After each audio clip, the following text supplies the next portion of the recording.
প্রিয় নবম শ্রেণীর শিক্ষার্থী বন্ধুরা, আজ তোমাদের পারুল প্রকাশনের টার্গেট থেকে একটা প্রশ্নপত্র তোমাদের সাথে শেয়ার করব। এর আগেও কিন্তু ভূগোল তোমাদের দুটো স্কুলের প্রশ্নপত্র শেয়ার করেছি। যারা দেখতে চাও তারা প্লেলিস্টে গিয়ে দেখে নাও। আর যদি নতুন কোনো ভিডিওর প্রয়োজন হয় তাহলে অবশ্যই কমেন্টে জানাবে। অনেকে কিন্তু আমার কমেন্টে জানাচ্ছে যে স্যার আমাকে ইতিহাস বা ভূগোল বা বাংলার প্রশ্নপত্র অন্য স্কুলের প্রশ্নগুলো শেয়ার করো। তাই আমি তোমাদের পরপর স্কুলের প্রশ্নগুলো শেয়ার করব। তোমরা দেখো এখনকার জামানার ছেলেগুলো কি করে, অধিকাংশ সময় এ পার্কে বন্ধুদের সাথে বা এখানে গিয়ে মোবাইলে ফ্রি ফায়ার খেলে বা বিভিন্ন গেম খেলে সময় নষ্ট করে। সেই জন্য তোমরা 5 থেকে 6 মিনিট এই ভিডিওটা দেখো, নিঃসন্দেহে কিন্তু তোমাদের পরীক্ষা ভালো হবে। এই প্রশ্নগুলো তোমরা যদি 2.5 থেকে 3 মাস প্র্যাকটিস করো প্রথম থেকে, তাহলে নিঃসন্দেহে তোমরা ভালো নম্বর পাবে। সেই জন্য তোমরা ভিডিওটি না টেনে শেষ পর্যন্ত দেখতে থাকো, এটাই কিন্তু আমার অনুরোধ। আর যারা আমার চ্যানেল নতুন অবশ্যই চ্যানেলটি সাবস্ক্রাইব করো। অলরেডি যারা চ্যানেলটি সাবস্ক্রাইব করেছে তাদেরকে অনেক অনেক ধন্যবাদ।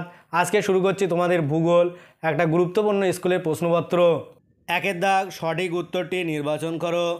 এখানে তোমাদের 14টি এমসিকিউ থাকবে, 14টি কিন্তু লিখতে হবে। 1 সৌরদিন অপেক্ষা নক্ষত্র দিনের দৈর্ঘ্য যত কম তা হলো ক 3 মিনিট 56 সেকেন্ড। 2 সূর্যের দক্ষিণায়ন শুরু হয় যে তারিখের পর তা হলো ক 21শে জুন। 3 জিয়ার তলের ভিত্তি হলো উত্তর খ অভিগত গোলক পৃষ্ঠ। 4 কৃষিকাজ উদ্ভিদ পোশাক পরিচ্ছেদের প্রকৃতি নির্ভর করে যে রেখার উপর তা হলো খ দ্রাঘিমা রেখা। 5 একটি প্রাচীন মঙ্গিল পর্বতমালার উদাহরণ হলো খ আরাবল্লী। 6 ভারতের একটি আগ্নেয় পর্বত হলো ক ব্যারেন। 7 সুনামি হলো একটি খ জাপানি শব্দ। 8 ভারতের বৃহত্তম কয়লা ক্ষেত্রটি হলো খ ঝরিয়া। 9 পশ্চিমবঙ্গের উচ্চতম শৃঙ্গ হলো ক সান্দাকফু। 10 একটি জোয়ার ভাটা প্রভাবিত নদী হলো খ গোসাবা। তারপরে আসবো 11 দাগ পশ্চিম মেদিনীপুর জেলাকে বিভক্ত করে উত্তর ও দক্ষিণ দিনাজপুর জেলা গঠন করা হয় ক 1992 সালে। 12 উত্তরবঙ্গের বৃহত্তম নদী হলো তিস্তা। 13 প্রথম কার্বাস বয়ন শিল্প গড়ে উঠেছিল ক ঘুষুড়িতে। 14 কালো হীরের শহর নামে পরিচিত হলো ঘ আসানসোল।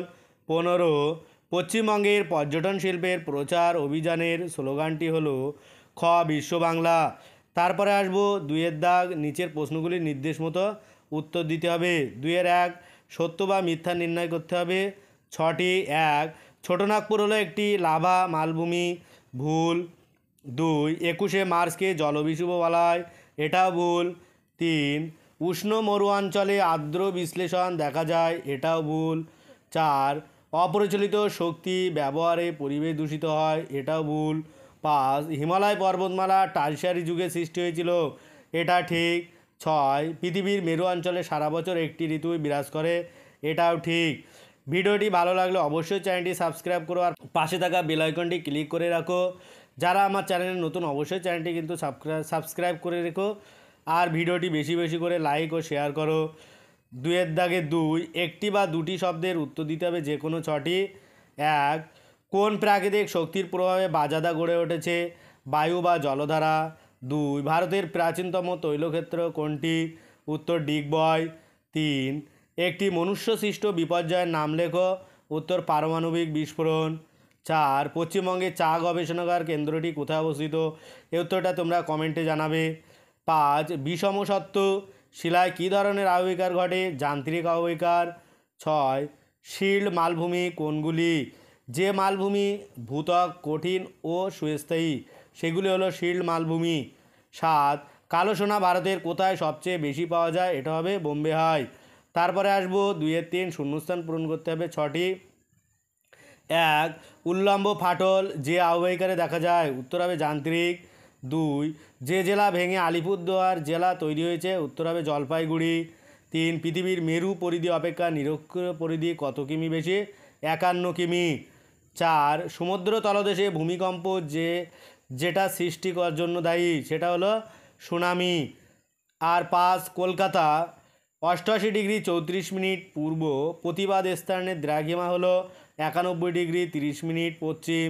6 প্রবাল বায়ুপ্রবাহ বালিকে উড়িয়ে নিয়ে যে সমভূমির সৃষ্টি করে, উত্তর হবে লোয়েস। 7 জীবাশ্ম দেখা যায় একমাত্র যে শিলায়। এই উত্তরটাও তোমরা কমেন্টে জানাবে, তোমাদের কিন্তু অনেকের এটা জানা। 4 তারপরে আছে 2-4 স্তম্ভ মিলতে হবে।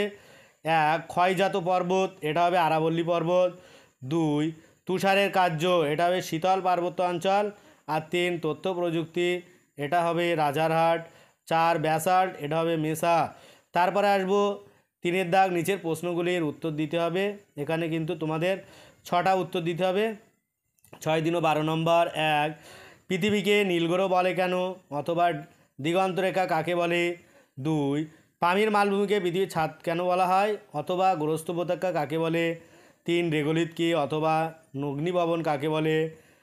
4 বিপর্যয় কাকে বলে, অথবা দুর্যোগ কাকে বলে। 5 জোয়ারের জলে পুষ্ট দুটি নদীর নাম লেখো, অথবা বৃষ্টির জলে পুষ্ট দুটো নদীর নাম লেখো। 6 রাঢ় শব্দের অর্থ কী, অথবা দিয়ারা কোথায় দেখতে পাওয়া যায়। প্রত্যেকটা প্রশ্নই কিন্তু ইম্পর্ট্যান্ট, তোমরা প্রত্যেকটা প্রশ্নই করবে। আর চ্যানেলটিকে সাবস্ক্রাইব করে রেখো, যাতে পরবর্তী ভিডিও সবার আগে পেতে পারো। আর ভিডিওটি বেশি বেশি করে তোমাদের বন্ধুদের সাথে শেয়ার করো, যাতে তারাও এই প্রশ্নগুলো সলভ করে ভালো নম্বর পেতে পারে। এরকম ধরনের প্রশ্ন কিন্তু তোমাদের আরও দেব, তাই যারা এখনও চ্যানেলটি সাবস্ক্রাইব করোনি দ্রুত সাবস্ক্রাইব করে রাখো। তারপরে আসবো 4-এর দাগ, নিচের প্রশ্নগুলির উত্তর দিতে হবে।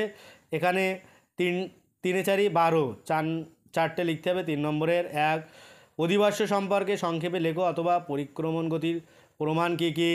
2 যান্ত্রিক ও রাসায়নিক আবেগের মধ্যে পার্থক্য, অথবা মোনার্ডনক ও এনসেলবাজের মধ্যে পার্থক্য।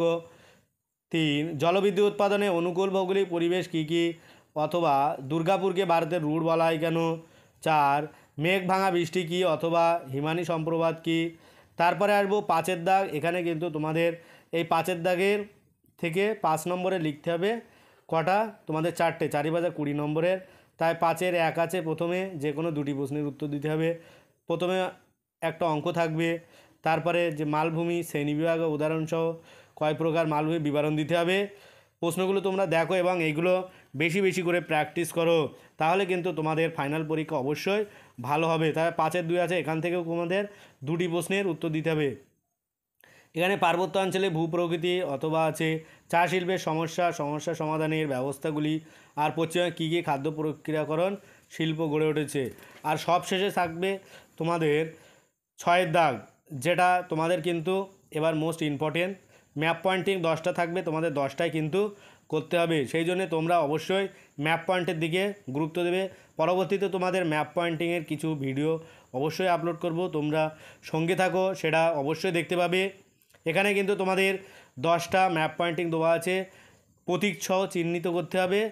1 দুর্গাপুর, 2 ইংরেজ বাজার, 3 কলকাতা, 4 ম্যানগ্রোভ অরণ্য অঞ্চল, 6 বালুকাময় উপকূল অঞ্চল, আর 7 একটি চা উৎপাদক অঞ্চল, এটা 6। আর 7 ভাগীরথী হুগলি নদী, 8 হলদিয়া, 9 মহানন্দা, 10 সান্দাকফু। প্রত্যেকটা যে ম্যাপ পয়েন্টিংয়ের যেগুলো দেওয়া আছে প্রত্যেকটা কিন্তু ইম্পর্টেন্ট, তোমরা প্রত্যেকটাই করবে, কিন্তু এগুলো করলে হবে না, আর বেশি বেশি করে তোমাদের প্র্যাকটিস করতে হবে। আজ ভিডিওটি এই পর্যন্ত। পরের ভিডিও পেতে চ্যানেলটি অবশ্যই সাবস্ক্রাইব করো, আর পাশে থাকা বেল আইকনটি ক্লিক করো।